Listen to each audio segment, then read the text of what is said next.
அப்போது தாயாகப்பட்ட பிரம்மகினி சொல்கிறாள், மகனே என்னம்மா நீ சிவனை வேண்டிய சிவதபங்கள் எல்லாம் செய்தால் ஆமா அந்த சிவபெருமானே உனக்கு வேண்டிய வரங்களை விருப்பமுடன் கொடுப்பாரப்பா. அரணாரை வேண்டி அறுதவசுகள் செய்தால் வேண்டிய வரம் விருப்பமுடன் கிடைக்கும் அப்பா. மனுஷன் வாழ்க்கையில நல்ல காரியத்துக்கு முயற்சி செய்ய வேண்டும். ஆமா தீய காரியத்துக்கு முயற்சி செய்தால் அவன் செய்யக்கூடிய முயற்சி அவனை அழித்து விடும். எரித்து விடும். ஆண்களாக இருந்தாலும் சரி பெண்களாக இருந்தாலும் சரி சரி நல்ல காரியம் என்று சொன்னால் ஆமா அப்பா கல்லுண்ட பெருமாளே என்ன ஐயா என்னை எல்லாரும் போல நல்லாக்கி வைக்கி, ஆமா எனக்கும் செல்வத்தை கொடு, சரி இன்னும் எங்களுக்கு நிறைய தொழில கொடு, இவ்வளவு நாள் நான் தப்பு பண்ணிட்டேன் இனிமே நான் திருந்தி வாழணும், ஆமா நான் நல்லா இருக்கணும் அப்பனே, சரி எனக்கு நல்ல புத்திய கொடுமையா, நல்ல சிந்தனைய கொடுமையா, சரி நல்ல வழியில என்ன நடக்க வைக்க வேண்டும் ஐயா. ஏமா இதெல்லாம் பார்த்தாதுன்னு முக்கியமா ஒண்ணு வேண்டிக்கிடணும். என்னம்மா நான் பெத்த பிள்ளை கடைசி வரைக்கும் என்ன பாத்துக்கணும் வேண்டிக்கணும் ஐயா பகவானே.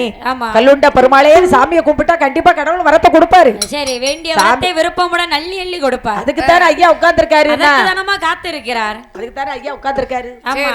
அப்போ அவர் வந்த உடனே நமக்கு வரம் தந்துட்டாரு. தந்தாச்சு. ஆமா தாயான பிரம்மகன்னியினுடைய வார்த்தையை காதில் கேட்டவல்ல ரக்கன் பார்த்தான். என்னமா செய்கிறார்? பட்டு பட்டாடைகளை கழட்டி வைத்தான். ஆமாம்மா அவன் காமியோடை தானே அணிந்தான், கழுத்துல ஒத்து ராஜா தானே அணிந்தான், நீர் வட்டையது தானே அணிந்தே போனோலே போட்டல்லவோ புறப்பட்டானே வல்லரகே. பிரம்மகன்னியால் பெற்ற பாலகன் பிரம்ம ராட்சச வல்லரக்கராகப்பட்டவன். சரி இதுக்கு முன்னால நம்ம ஓட மறிச்சான் இளந்த குளம் கண்டப்பட்டி காத்தப்புறம். சரி நம்ம ஏரியாவில் வில்லு பாடணும்னு சொன்னா ஆமா திங்கள் செவ்வாய் நான் தங்கம்மன் கோயில்ல நிகழ்ச்சி நடத்துவோம். சரி நிகழ்ச்சியை முடிச்சிட்டு புதன்கிழமை நைட்டு சந்திப்பாட்டுன்னு சொல்லி முத்துப்பட்டை கதைக்காம வைப்பாங்க இந்த ஏரியாவில். ஆமா புதன்கிழமை நடக்கும். புதன்கிழமை நைட்டு ஒரு 3 மணி நேரம். ஏமா நம்ம மாங்குடியில படிப்போம்ல அதே மாதிரி இந்த ஏரியாவில் உண்டு. சரி இளந்த குளத்துல நம்ம காத்தப்புறத்துல கண்டிப்பா உண்டு.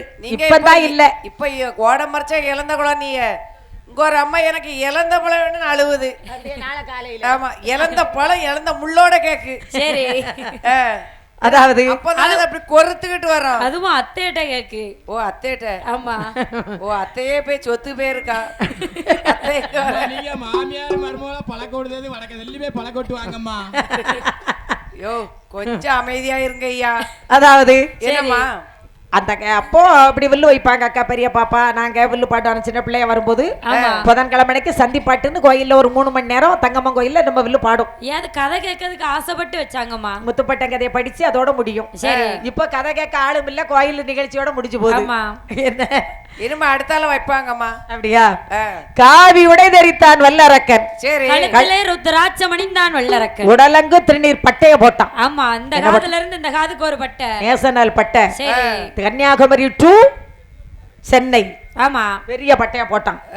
தவக்கோலம் கொண்டான் வல்லரக்கன். சரி என்ன கோலம் கொண்டான்? தவக்கோலம் கொண்டான் வல்லரக்கன். அப்படியே காவி உடை தரித்து கழுத்திலே ருத்ராட்ச மாலை அணிந்து உடலங்கும் திருநீர் பட்டை அணிந்து சரி அரச கோலத்தை விட்டு ஆண்டி கோலம் கொண்டான் வல்லரக்கன். அப்படி தவம் இருப்பதற்காக ஆமா வீட்டை விட்டு புறப்பட்டு வெளியில வர்றான். தெருவை நோக்கி வரபோது நம்மள மாதிரி வீட்டை விட்டு புறப்பட்டு மெதுவா வெளியில வர்றான் வல்லரக்கன். கதவை போட்டிட்டு இப்படி திரும்பதான். அப்படி வரும்போது தன்னுடைய வீட்டு தலைவாசல் நில வல்லரக்க தலையில ஒரு தட்டு தட்டிச்சு. சரி வல்லரக்கனுக்கு தலையில நலி தட்டியது. சரி அப்போ இந்த அம்மா பிரம்மகனி சொல்றா, மகனே வல்லரக்கா என்னம்மா உனக்கு சகுனம் சரியில்லப்பா, இன்னைக்கு தவம் இருக்க போகாதேன்னா. சரி வல்லரக்கன் கேட்டானா? அவன் கேப்பானா? கேட்கக்கூடிய வயசு ஆகுது. சரி இப்பதானே துள்ளி விளையாடக்கூடிய வயது. ஒரு 16-17 வயசுக்கு மேல சரி 25 வயசு வரை ஒரு பிடி பிடிக்கும். ஆமா எங்க அத்தமையும் சொன்ன மாதிரி. சரி பிறகு ஒரு 2 வருஷம் சும்மா இருப்பான்.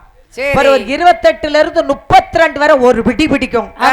பிறகு ஒரு 2 வருஷம் சும்மா இருப்பான். சரி 35ல இருந்து 40 வரை ஒற்றை பிடி பிடிக்கும். கூட ஒரு 2 வருஷம் சும்மா இருப்பான். சரி 42ல இருந்து 48 வரை ஒற்றை பிடி பிடிக்கும். ஓ 48 வரை. ஆமா பிறகு 2 வருஷம் சும்மா இருப்பான் 50 வயசு வரை. சரி 50ல இருந்து 58 வரை ஒரு பிடி. அதான் கடைசி பிடி சிக்கு பிடி பிடிக்கும். சரி சிக்குபடி ஏதாவது பென்ஷன் வாங்குற வயசு. சரி அத மாதிரி இப்ப அதான் பிசாசு பிடிச்சு கிடக்கு. ஒரு வயசுல என்ன சொன்னாலும் கேட்க மாட்டான். என்ன கேட்கக்கூடிய வயசுல வல்லரக்கனுக்கு என்ன அது அழியக்கூடிய வயதுமா. தாயனுடைய வார்த்தையை தட்டினான். சரி கட்டிய தாரத்தினுடைய வார்த்தையை தட்டினான். மனுஷன் நல்ல நேரம் இருக்கும் போது பெற்ற தாய் இருக்காங்க, அம்மா இருக்கிற வரைக்கும் அம்மா சொல்ற வார்த்தையை கேட்கணும். நாம ஆமா அம்மா கண்ணுக்கு பிறகு தாரத்தினுடைய வார்த்தை கேட்கணும். மனைவி பேச்ச கேட்கணும். சரி மனைவி சொல்லுவா முடிவா அங்கங்க போகாத, சரி. அவன் கூட போகாத இவன் கூட போகாத, உன் பார்வை சரியில்லை, உன் போக்கு சரியில்லை, அங்க ஒரு கால் இங்க ஒரு கால் வைக்காத, இரு தோணியில காலை வைக்காத, ஒரு தோணியில காலை வச்சு உருப்படியா உழைச்சி வாழப்பாரு அப்படின்னு சொல்லி மனைவி சொன்னா மாப்பிள்ளை சரின்னு கேட்கணும். ஆமா, நீ பெத்தெடுத்த பிள்ளைய பாரு, அடுத்தவன் பெத்தெடுத்த பிள்ளைய நீ பார்க்காதன்னு சொல்லுவா. சொன்னா அம்மா சொன்னா மனைவி சொன்னா கேட்கணும். சரி. இவன் 2 வார்த்தையும் தட்டிட்டான். ஆமா, தாயினுடைய வார்த்தையும் தட்டினான் வல்லரக்கன். கட்டிய தாரத்தனுடைய வார்த்தையை தட்டினான் வல்லரக்கன். தாயினுடைய வார்த்தையை தட்டாதவர்கள் யாரு? யாரம்மா? யார்கிட்ட கேப்பேன்? யார்கிட்ட கேட்டா அவர் சொல்லிடுவாரு. தாயினுடைய வார்த்தையை தட்டாதவர்கள் மகாபாரதத்திலே 5 பஞ்சபாண்டவர்கள். சரி. தாரத்தினுடைய வார்த்தையை தட்டிட்டு போனா தவிடு பொடியா நொறுங்கி போனா ராவணன். சரி. ராவணன் அடுத்தவன் மனைவி மீது ஆசைப்பட்டான். சரி. ராமனுடைய மனைவி சீதை மீது ஆசைப்பட்டான். ஆமா, ராமன் சும்மா விடுவாரா? நாடு இழந்து நகர் இழந்து சொத்து இழந்தான், சுகம் இழந்தான், நடை இழந்தான், துணை இழந்தான், துணை இழந்தான், உயிர் இழந்தான். யாரு? ராவணன். சரி, கடைசில உயிரை இழந்தாச்சு. அடுத்த மனைவி மேல ஆசைப்படலாமா? அது என்னையா ஆசை? அடுத்த பிள்ளைக்கு ஆசைப்படலாமா? அது எங்கயா முடியும்? அதுபோல இந்த புராண கதைன்னு சொல்லி அந்த காலம் எழுதி நம்மை போல் என்னை போல் புலவர்களை பாட வைத்து மக்களை கேட்க வச்சாங்க. நல்லது என்ன கெட்டது என்ன, ஏதோ கதைன்னா கதையை மட்டும் படிக்க கூடாது. நாட்டுல இப்படியெல்லாம் நடந்திருக்கிறது, இதெல்லாம் நம்ம தவிர்க்க வேண்டும். நம்ம நல்ல வழியில நடக்க வேண்டும், நல்லவர்களோடு இருக்க வேண்டும், நல்லவர்களோடு பழக வேண்டும். சரி, நல்லதையே பேச வேண்டும், நல்லவர்களோடு பேச வேண்டும். ஆமா, அப்படிங்கிறதுக்காகத்தான் இந்த வில்லு பாட்டுன்னு எழுதி வச்சு நம்மள பாட வச்சது. சரி. அதனால என்ன அப்போ வல்லரக்க தாயினுடைய வார்த்தை தட்டினா, இப்போ நம்ம இவ்வளவு அழகா அறுத்தமா எடுத்து சொல்லலன்னு வைங்க, இருக்க 10 பேரும் இப்ப பாய் விரிச்சு தூங்கி இருப்பாங்க. சொல்ல போய் தான் ஆளுக்கு உட்கார்ந்து. சரி.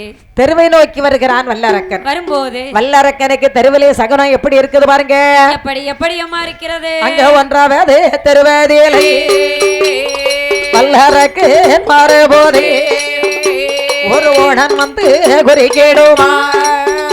அந்த 2வது தெருவதிலேயே ஒரு நாகோ வந்து குறிக்கிடுமா. 3வது தெருவதிலேயே ஒரு பூனை வந்து குறிக்கிடுமா. வல்லரக்கனுக்கோ சகனம் சரியில்லை. சரி. யாராக இருந்தாலும் சரி, நாமளாக இருந்தாலும் சரி, இன்னைக்கு வீட்டை விட்டு வெளியூருக்கு வர்றோமா, முதல்ல தெருவுல வந்து தெற்க வடக்க மேற்க கிழக்க பார்த்து தான் போகணும். எதற்காகமா? திசை தெரியுதான்னு பார்க்கணுமோ. சில ஆட்களை எதிர்த்து போனோம்னு வைங்கம்மா, வீட்டுக்கு உயிரோட வந்து சேர்ந்ததே கஷ்டம். அப்படி ஒண்ணு இருக்கும். அதனால நம்ம பார்த்து பறிவிச்சு தான் போகணும். சரி. நமக்கு போகக்கூடிய ஆளு நம்ம எதுக்கு வர்றாலும் சரியில்லையா, கொஞ்ச நேரம் வீட்டுல உட்காந்துடணும், போய் தண்ணியை குடிச்சிட்டு வரணும். 2 நிமிஷம் உட்காந்து தண்ணியை குடிச்சிட்டு அந்த ஆளு போனதுக்கு அப்புறம் நம்ம கிளம்பணும். அந்த ஆளு போகாம அதுல நின்னு என்ன செய்ய? நம்மளே நிக்கணும். அதுல நின்னா நாங்க ஸ்ப்ரே வச்சிருக்கோம், கூடுதல் 1 மணி நேரம் ஆகுமா? ஸ்ப்ரே வச்சிருக்கோம், அடிச்சு விடுவோம், அந்த ஆளு கீழே விழுந்துரும். அந்த ஆளு கீழே அப்படியே உட்கார்ந்துரும். ஆமா, நீங்க அந்த ஆளு வருவீங்க. வரணும். நாங்க ஆட்டோல ஏத்தி போட்டு வருவோம். அப்போ வல்லரக்கன் முதல் தெருவில் வரும்போதே அவனுக்கு குறுக்காக கருப்பூனை ஒன்று சத்தம் கொடுத்து கொண்டு செல்கிறது. சரி. பூனை வந்துட்டு குட்டி பூனை வந்துட்டு அடுத்த தெருவிலே வல்லரக்கன் வரும்போது அவனுக்கு குறுக்காக கருநாக பாம்பு படமெடுத்து ஆடுகிறது. இவன் அத்தனை சகன பெரிய மலம்பாம்பு கிடங்கால இருக்கு. அம்மா பாறைக்கில கிடந்து விளைஞ்சி கிடந்திருக்கு எங்கேயோ. இவன் அத்தனை சகனத்தையும் கிடந்து அவை வனமானே வனம் கடந்து ஐயோ பல சிங்கங்களும் சிறு புலிகள் கண்டாவனே அவை மச்சரிசி அங்கே வனமதியிலேயே வருகிறானே வல்லரகே.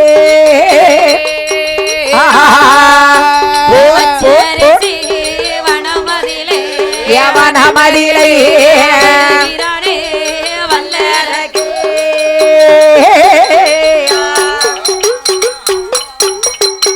பிரம்மகன்னியால் பெற்ற பாலகன் பிரம்மராட்சச வல்லரக்கனாகப்பட்டவன் தவம் செய்வதற்காகவே மச்ச ரிஷியினுடைய வனத்திற்கு வர்றான்.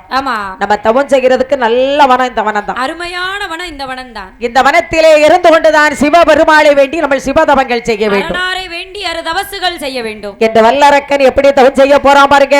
எப்படி அம்மா? அதே ஆயிரம் உள்ள கம்பன் நாட்டிலே அமை நல்ல பலகை போட்டான். அமை நல்ல பலகை மேலே கனத்த தங்க குடத்தை வைத்தான். கனத்த தங்க குடத்தின் மேலே மாவிலையை கொண்டு வைத்தான். மாவிலையில் மேலே எல்லோ செவ்வில நீ தெங்கை வைத்தான். செவ்வில நீ தெங்கை மேலே செவ்வரளி புஷ்பம் வைத்தான். செவ்வரளி புஷ்பம் மேலே எலுமிச்சம் கனிய வைத்தான். ஏழு மிச்சம் கனியின் மேலே ஏற்ற பாலன் வல்லரக்கு கோலு மிச்சம் கனிய வைத்தா கோலு மிச்சம் கனியின் மேலே கொட்டை பாக்கு ஒன்று வைத்தா கொட்டை பாக்கின் மேல எல்லோ கோழி முட்டை ஒன்று வைத்தா கோழி முட்டை மேல எல்லோ கொற்ற மல்லி இதழை வைத்தா கொற்ற மல்லி இதழின் மேலே குண்டு மணி பருப்பு வைத்தா குண்டு மணி பருப்பின் மேலே குறுமிளகு ஒன்று வைத்தா குறுமிளகின் மேல எல்லோ சிறுகடுகு ஒன்று வைத்தா சிறுகடுகின் மேல எல்லோ செப்பூசிதனை நிறுத்தி ஊசையின் மேல் ஒரு காலோ ஊசையின் மேல் ஒரு உச்சோ தலையின் மேல ஒரு காலோ மீது ஒரு காலோ அடே மீது ஒரு காலோ தலையின் மீது ஒரு காலே